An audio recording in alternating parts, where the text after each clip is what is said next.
Hello दोस्तों, तो कैसे हैं आप सब? उम्मीद करता हूँ बहुत ही जानदार और शानदार होंगे और अपनी पढ़ाई को लेकर बहुत ही कंसिस्टेंसी से लगे होंगे। तो आज हम आपके लिए लेकर आ गए हैं अग्निवीर आर्मी एग्जाम स्पेशल 2026 के लिए जो होने वाला है जून का पेपर, जिसमें हम कवर करने वाले हैं टॉप 20 क्वेश्चन जीके और जीएस से जो होने वाले हैं 20 क्वेश्चन को हम देखेंगे।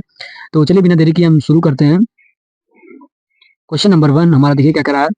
Who is considered the real founder of the Jainism of India? तो जो जैन धर्म का भारत में जैन धर्म का वास्तविक संस्थापक किसे माना जाता है? तो किसे माना जाता है? Mahavira. Mahavir is the right answer. क्यों? क्योंकि भगवान महावीर जो थे क्या थे? जैन धर्म के 24वें तीर्थंकर थे। इसी कारणवश इन्हें क्या जैन धर्म का प्रमुख संस्थापक माना जाता है या प्रथम संस्थापक माना जाता है। वास्तविक रियल संस्थापक इन्हीं को माना जाता है। नेक्स्ट क्वेश्चन की तरफ बढ़ते हैं। Question number 2, which fundamental rights cannot be suspended even during a national emergency? तो राष्ट्रीय आपातकाल के दौरान भी किस मौलिक अधिकार को निलंबित अर्थात क्या बंद या निरस्त नहीं किया जा सकता? तो आर्टिकल 20 और 21 को जो क्या है वो निलंबित नहीं किया जा सकता, क्योंकि इस आर्टिकल के तहत जीवन और व्यक्तिगत स्वतंत्रता के अधिकार को में आते हैं। इसके अंदर क्या आते हैं? जीवन और व्यक्तिगत स्वतंत्रता, जो व्यक्ति के प्रमुख स्वतंत्रता होते हैं, अपनी ये अधिकार अपना डिसीजन चुनने का होता है जो, तो इसके अंतर्गत आते हैं, जिसके कारणवश इसे निलंबित नहीं किया जा सकता। चलिए नेक्स्ट क्वेश्चन की तरफ बढ़ते हैं। क्वेश्चन नंबर 3, कौन सा चैनल अंडमान द्वीप समूह को निकोबार द्वीप समूह से अलग करता है? तो कौन सा जो चैनल है, which channel separates the Andaman islands from the Nicobar islands? तो कौन सा जो हमारा चैनल है अंडमान द्वीप समूह और निकोबार द्वीप समूह को अलग करता है? तो इसका आई होप आप इसका आंसर जानते होंगे। 10 डिग्री चैनल जो है क्या करता है, इन दोनों को एक दूसरे से क्या करता है, अलग करता है। चलिए नेक्स्ट क्वेश्चन की तरफ बढ़ते हैं। Question number 4, who presided over the historic Lucknow session of the Indian National Congress in 1916? तो कह रहा है हमारा 1916 में भारतीय राष्ट्रीय कांग्रेस के ऐतिहासिक लखनऊ अधिवेशन की अध्यक्षता किसने की थी? तो जो हमारा 1916 में कांग्रेस का अधिवेशन हुआ था उसकी अध्यक्षता हमारा किसने किया था? तो हमारा 4 का जो राइट आंसर हो जाएगा, A is the right answer, Ambika Chandran Majumdar. Ambika Chandran Majumdar is the right answer हो जाएगा। A is the right answer हो जाएगा। चलिए नेक्स्ट क्वेश्चन की तरफ बढ़ते हैं। Question number 5, where is the famous silent valley of national park located in India? तो जो भारत में प्रसिद्ध साइलेंट वैली नेशनल पार्क है वो कहाँ पर स्थित है? तो जो हमारा 5 का राइट आंसर हो जाएगा वो कहाँ पर स्थित है, जो साइलेंट वैली है वो केरल में स्थित है। हमारा B is the right answer हो जाएगा। जो हमारा साइलेंट वैली पार्क है वो कहाँ स्थित है? केरल में। Kerala is the right answer. यह उस कठरीय वनीय वनों और जैव विविधता के लिए प्रसिद्ध है। जो साइलेंट नेशनल पार्क है वो किसके लिए भी प्रसिद्ध है, ये भी आपको याद रखना होगा, क्योंकि एग्जाम में एक क्वेश्चन से दो टॉपिक क्वेश्चन उठाकर पूछ लेता है। तो यह उष्णकटिबंधीय वनों और वर्षा वनों तथा जैव विविधता के लिए क्या है, ये प्रसिद्ध है। केरल का जो क्या साइलेंट नेशनल पार्क है। चलिए नेक्स्ट क्वेश्चन की तरफ बढ़ते हैं। Question number 6, the concept of single citizenship in the Indian constitution is inspired by which country? तो जो हमारा भारतीय संविधान में एकल नागरिकता, जो एक व्यक्ति की नागरिकता या पहचान की अवधारणा किस देश से प्रेरित है? तो हमारा जो 6 का राइट आंसर हो जाएगा वो B is the right answer, Britain. UK जो ब्रिटेन है हमारा देश, उससे प्रेरित है ये अवधारणा। नेक्स्ट क्वेश्चन की तरफ बढ़ते हैं। Question number 7, which Mughal empire reimposed jizya tax on Hindus in 1679? तो हमारा 7 कह रहा है, किस मुगल सम्राट ने 1679 में हिंदुओं पर फिर से जजिया कर लगाया था? तो जिजिया जो कर हमारा लगाया था, तो किस मुगल शासक ने लगाया था? तो हमारा D is the right answer हो जाएगा, वो औरंगजेब ने लगाया था। चलिए next question, question number 8, which rivers is known as the sorrow of Bengal? तो किस नदी को बंगाल का शोक नदी कहा जाता है? यहाँ पर मिस्टेक कर दिया है, सॉरो कर दिया दोस्तों। तो किस नदी को बंगाल का शोक नदी कहा जाता है?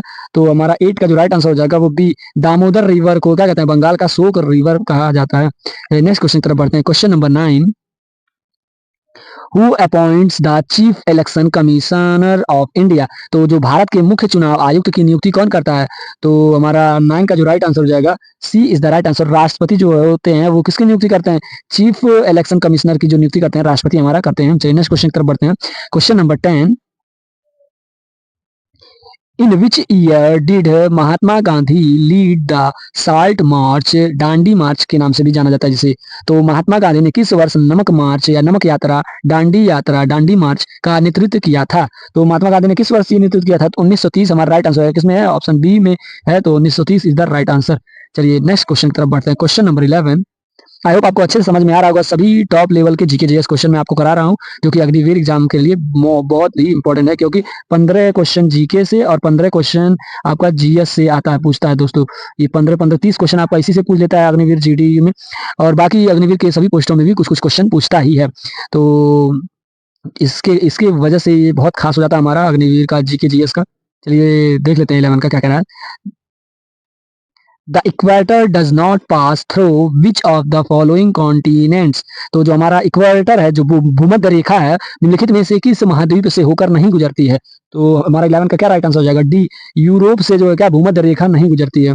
और बाकी जितने भी हैं, साउथ अमेरिका, दक्षिण अमेरिका, अफ्रीका, एशिया, इन सभी से क्या होती है? इक्वेटर जो है, इक्वेटर ये जो है भूमध्य रेखा गुजरती है। परंतु जो यहाँ पर ये यूरोप इधर इस साइड में दोस्तों, तो यहाँ पर ये क्या भूमध्य रेखा नहीं गुजरती है। चलिए नेक्स्ट क्वेश्चन की तरफ बढ़ते हैं। Question number 12।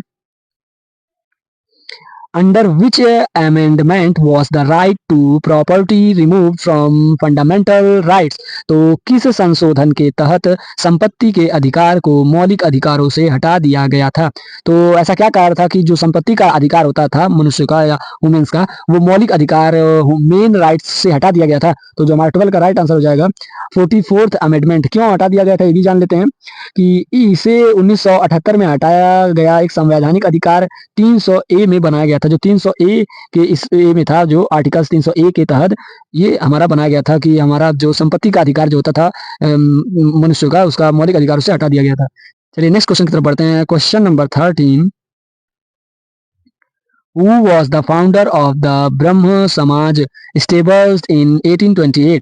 तो जो हमारा 1828 में ब्रह्म समाज के संस्थापक कौन थे? तो 1828 में हमारा ब्रह्म समाज के संस्थापक कौन थे? वो हमारा B is the right answer हो जाएगा, Raja Ram Mohan Roy. Raja Ram Mohan Roy is the right answer. चलिए नेक्स्ट क्वेश्चन की तरफ बढ़ते हैं। Question number 14। Which of the following is the largest fresh water lake in India? तो निम्नलिखित में से कौन सी भारत की सबसे बड़ी मीठे पानी की झील है? तो जो मीठे पानी की झील है हमारा कौन सा? वुलर लेक झील इज द राइट आंसर, क्योंकि ये बहुत ही मीठे पानी की झील है हमारे भारत की। चलिए नेक्स्ट क्वेश्चन की तरफ बढ़ते हैं। Question number 15। How many schedules are there currently in the constitute of India? तो वर्तमान में भारत के संविधान में कितनी अनुसूचियां हैं? तो 15 का हमारा जो राइट आंसर होगा, कितनी अनुसूचियां? कुल 12 अनुसूचियां। Option C is the right answer हो जाएगा। चलिए नेक्स्ट क्वेश्चन की तरफ हम बढ़ते हैं।